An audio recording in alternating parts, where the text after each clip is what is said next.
Bon, alors ça fait 1 an que vous êtes au CIESPAC, enfin 10 mois, hein, et votre séjour va se terminer à peu près dans quelques semaines maintenant. Alors, est-ce que vous pouvez me dire finalement quelles sont vos impressions d'abord quand vous êtes arrivé, qu'est-ce qui vous a surpris, qu'est-ce qui vous a étonné, essayez de vous rappeler quand vous êtes venu, au fond le premier contact, et puis finalement comment avez-vous évolué est-ce qu'il y a des choses qui vous ont intéressé? Qu'est-ce qui vous a intéressé dans les différentes activités que vous avez eues, dans les stages, tout ça qu'est-ce que vous retenez de votre année ici? Peut-être en commençant par l'arrivée, ce sera plus logique. Bien, quand j'étais arrivé ici au CIESPAC, au début de l'année, moi je m'attendais à un système classique, donc toute une équipe d'enseignants et tout. Et quand j'étais arrivé, il n'y avait pas cette équipe. Et la méthode d'enseignement au CIESPAC nous avait été dit au début que c'était par résolution de problèmes. Et c'est une méthode que moi je comprends pas. Je comprends pas du tout au début. On était comme ça. Les bases même sur lesquelles on nous disait de travailler, je comprenais pas que c'était l'étudiant qui était l'artisan de sa formation, que c'est lui qui devait élaborer des objectifs et chercher des intervenants et tout ça. Je comprenais rien dessus. J'étais un peu désorienté au début. Et puis quelques temps après, on avait quand même démarré. On avait démarré avec les groupes d'enseignants. Et puis après, ces groupes d'enseignants n'étant plus là et on s'était encore senti, je m'étais senti mal à l'aise. Mais c'est juste à ce moment que j'avais, comme le directeur du CIESPAC insistait pour que l'étudiant soit l'artisan de sa propre formation. À ce moment-là, je me suis dit, mais je suis venu au CIESPAC pour avoir quelque chose en tête pour partir avec. Je ne pouvais pas rester comme ça jusqu'en fin d'année. Et avec les collègues qui, quand même, étaient vraiment très motivés, et nous sommes mis à la tâche. Et nous avons essayé de marcher comme la méthode de l'apprentissage par résolution de problèmes. Et c'est en ce moment que nous nous sommes mis en marche que nous avons découvert que cette méthode vraiment elle était très très bonne. Parce qu'en fin de compte, en étant artisan de sa propre formation, avant même que l'intervenant ne puisse commencer à nous dispenser ses cours, nous sommes déjà fixés sur tout ce qu'il devait nous dire. Et c'était simplement des discussions, des échanges. Et puis, c'est un fait, le fait qui me touche le plus, c'est que ça vous permet de ne pas vite oublier. Et certains intervenants, pour certains travaux que nous avons eu à faire, on était allés faire ça pratiquement sur le terrain. Et certaines enquêtes, on était sur le terrain pour voir comment les choses se sont déroulées. Effectivement, telles que par exemple la méthode d'échantillonnage en grappe, moi en tant qu'épidémiologiste, je ne comprenais pas. Je lisais, mais comment on pouvait le faire concrètement? C'est lorsque nous sommes allés sur le terrain pour une enquête sur la schistosomiase que en le faisant maintenant comme ça, nous-mêmes on était là, on faisait les calculs et pratiquement on allait maintenant déterminer les grappes, il y a les grappes et puis les personnes à retenir par grappe et tout ça. Alors à ce moment j'ai compris la méthode de l'échantillonnage en grappe et d'autres méthodes encore. Alors vraiment je trouve que c'est une méthode qui est très bonne. L'enseignement au CIESPAC est très bon. Ce que je suggère au CIESPAC, l'impression que j'ai pour le CIESPAC en ce moment, c'est qu'il y a des enseignants au CIESPAC qui collaborent avec le directeur du CIESPAC, mais que des enseignants qui comprennent aussi bien la méthode que le directeur comprend. Et que dès que de nouveaux étudiants arrivent, qu'ils soient imprégnés automatiquement à la rentrée de la méthode. Parce que quand on leur laisse le temps, alors ça va être biaisé et puis d'autres idées vont rentrer. Alors ça va faire qu'ils seront peut-être résistants et ils ne comprendront rien et ils auront des difficultés pour comprendre. Et alors ça fait qu'il y aura des difficultés comme pour nous, mais nous espérons, nous croyons que nous avons déblayé le chemin aux autres qui vont venir. Et je crois que ça va aller. Alors, il y a un principe, c'est que si les étudiants ne comprennent pas, c'est que l'enseignement n'a pas été assez clair. Et de toute évidence, vous en avez été le témoin et l'acteur, nous avons été tous les deux le témoin et l'acteur, ça a pris un certain temps avant que les étudiants, finalement, en tout cas un certain nombre d'entre eux, comprennent assez pour avoir le goût de se lancer dans cette approche de la formation. Et au fond, est-ce que c'est parce qu'on n'a pas été assez clair au début? Est-ce que vous pouvez essayer vous avez dit vous-même, si on ne démarre pas tout de suite, il peut y avoir à ce moment-là d'autres phénomènes qui interviennent. Est-ce que vous pouvez essayer à votre avis, pourquoi au fond on est abouti quand même à un moment où beaucoup d'étudiants ne pensaient pas beaucoup de bien de la méthode et même du directeur qui voulait l'implanter? Oui, comme je disais, que à la rentrée académique, que les étudiants soient automatiquement, quand ils commenceront à élaborer les objectifs de leur formation, qu'ils sachent maintenant qu'à partir de ce moment, après avoir élaboré les objectifs, eux-mêmes, ils doivent commencer par élaborer les modules de formation et identifier les intervenants, faire le chronogramme des activités et avec la scolarité, le directeur, pour pouvoir lancer leur formation. Mais nous avons un peu flotté au début, c'est ça. Et ce qui a fait que les enseignants avec lesquels on avait commencé, c'est vrai que pour nous, comme on ne connaissait pas la méthode, on pensait qu'on était vraiment avec la méthode, avec ces enseignants-là. Et quand le directeur de CHESPAC a trouvé que c'était pas la méthode et qu'il fallait les écarter, nous dit mais c'était quoi ça? C'est quelle méthode maintenant que le directeur de CHESPAC veut? C'était ça notre problème. Et c'est ça qui a créé vraiment des malentendus, que nous n'avons pas pu apprécier le directeur et que nous avons tout dit du directeur.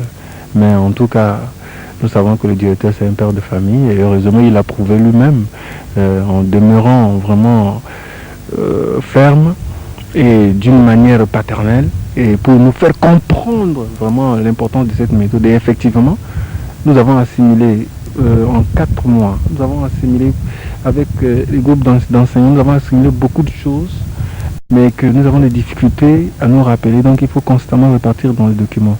Or maintenant, les modules qui sont passés avec la méthode que nous avons élaborée, les objectifs et les modules, la lecture et tout, alors c'est un échange entre les intervenants et nous, et puis ça fait que c'est là que ça passe mieux. Donc ce que je suggère, c'est que les nouveaux étudiants soient pris au début comme nous avons été pris au mois de juin là. Au mois de juin, on nous avait laissé, le directeur nous a laissé maintenant en face de la formation. À nous maintenant d'agir. Et à ce moment, nous avons regardé à gauche, à droite, il n'y avait pas d'autre solution. Et nous étions obligés de nous mettre au travail. Et c'est à ce moment que nous avons découvert que vraiment, c'était merveilleux de travailler comme ça. C'était très très bon. La qualité de l'enseignement, parce que bon, tout ça, ça vous prend beaucoup de temps, l'organisation et tout ça. Alors est-ce que c'est pas au détriment de la qualité de l'enseignement? Parce que ça, on évoque souvent ce problème de la qualité de l'enseignement aussi. Bon, la qualité de l'enseignement, ça dépend de ce que les étudiants sont venus chercher.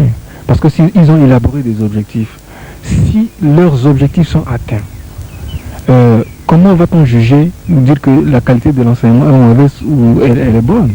Si les objectifs ne sont pas atteints, on dirait que l'enseignement est mauvais. Mais si les objectifs sont atteints, l'enseignement est bon. Alors je crois que c'est pour moi, je pense que c'est par rapport aux objectifs atteints qu'on peut juger de la qualité de l'enseignement. Et jusque là maintenant, dans tous les modules que nous passons, nous atteignons nos objectifs, puisque nous-mêmes nous sommes à la base même de l'élaboration de ces modules. Nous atteignons nos modules à chaque fois et les intervenants qui passent, et nous veillons avec eux à ce que nos objectifs soient atteints. Donc nous trouvons que la qualité de l'enseignement, elle est bonne. Autre chose, c'est que vous avez l'impression que la méthode qu'on emploie au CIESPAC, ça change profondément la relation qu'ont les étudiants avec les intervenants et avec les enseignants. Oui, il y a vraiment un grand changement.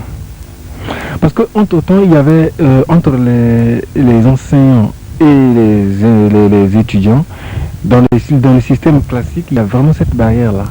Il y a une crainte des enseignants que les étudiants ont.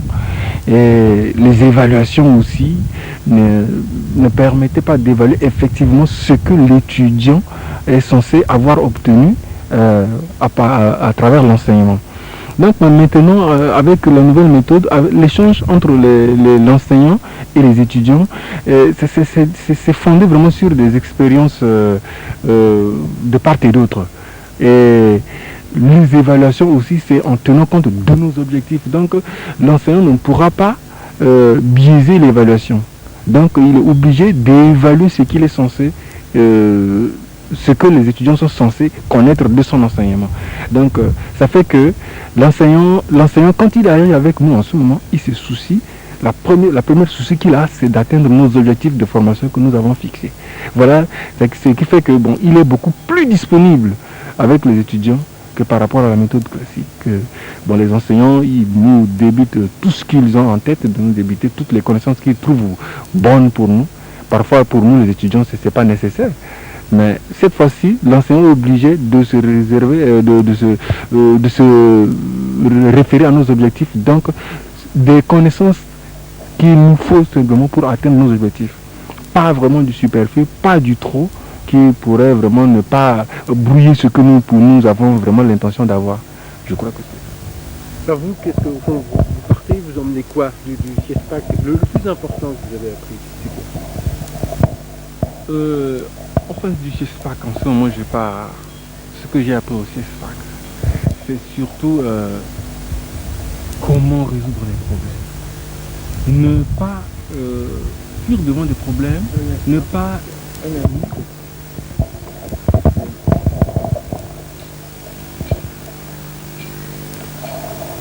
Tourner le micro vers vous parce que... Non, je le sais récemment.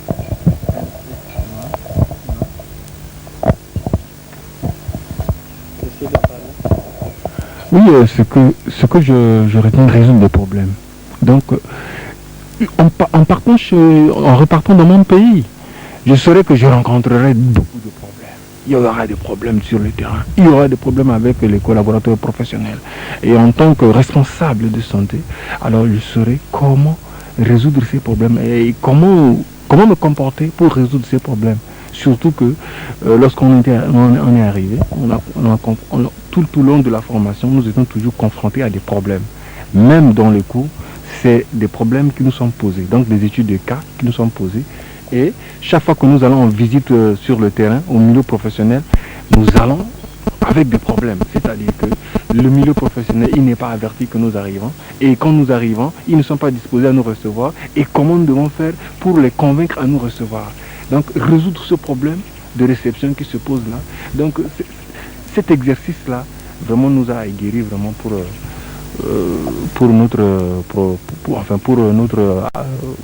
notre activité professionnelle future.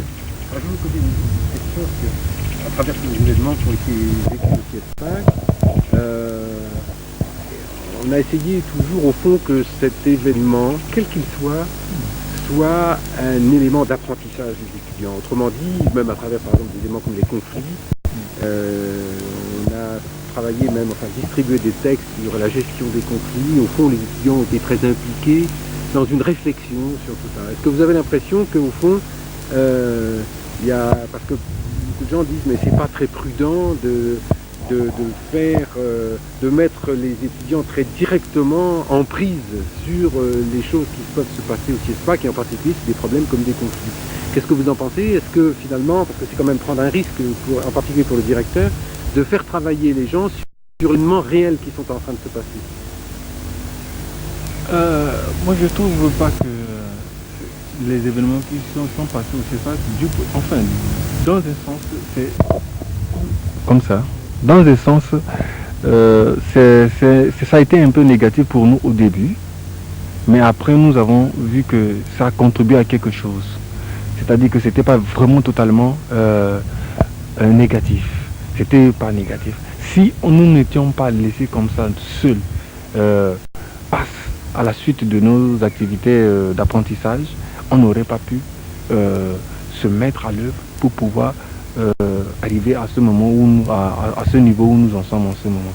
Donc Laisser les étudiants en contact avec des problèmes réels de gestion qui se passent ici au niveau du CIESPAC permet de les imprégner avec ce qui se passe effectivement dans les États. Donc, ce n'est vraiment pas négatif d'avoir laissé, trop négatif d'avoir laissé les étudiants en contact de cela.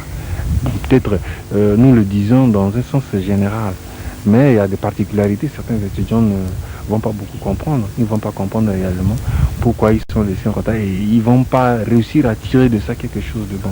Mais en tout cas, dans la généralité, dans l'ensemble des cas, nous sommes arrivés à tirer vraiment quelque chose de bon dans cette situation. Si vous aviez quelque chose à dire à vos successeurs, ceux qui vont venir au CIESPAC dans les promotions suivantes, qu'est-ce que vous diriez à quelqu'un qui va partir de Bangui pour venir? Qu'est-ce que vous diriez? Ah ben, dès que je serai à Bangui, je dirais automatiquement celui qui va venir, écoute, CIESPAC, ce n'est pas vraiment tout sur la table.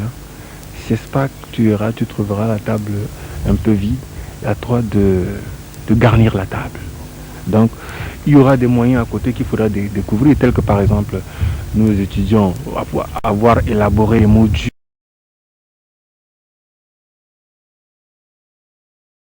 Que ces modules soient plus en âge. Or, entre-temps, ça c'était une affaire de la scolarité. Mais nous les étudiants, maintenant, c'est nous-mêmes qui avons élaboré ces modules. Et le directeur de CIESPAC, il était très content, il a signé. Et au niveau de la coopération française, ils ont pris en compte le financement de ces modules. Donc, ceux qui viendront, je vais leur dire que vous allez au CIESPAC, c'est vrai. Mais ne pensez pas que là où vous allez tout trouver prêt pour vous accueillir. C'est vous qui aurez à construire ce que vous êtes allé chercher au CIESPAC. Donc je crois que c'est ça, un peu une mise en garde que je vais dire aux collègues qui vont venir au CIESPAC. Alors, qui se préparent déjà psychologiquement, parce que là, ils iront selon la méthode d'apprentissage par résolution des problèmes. Donc, commencer par des problèmes et essayer de résoudre ces problèmes. Et dans tout l'apprentissage, tout le processus de l'apprentissage, ils auront toujours des problèmes à résoudre. Des problèmes que parfois ils trouveront que le directeur, ils sont abandonnés à eux-mêmes. Parfois ils se diront ça.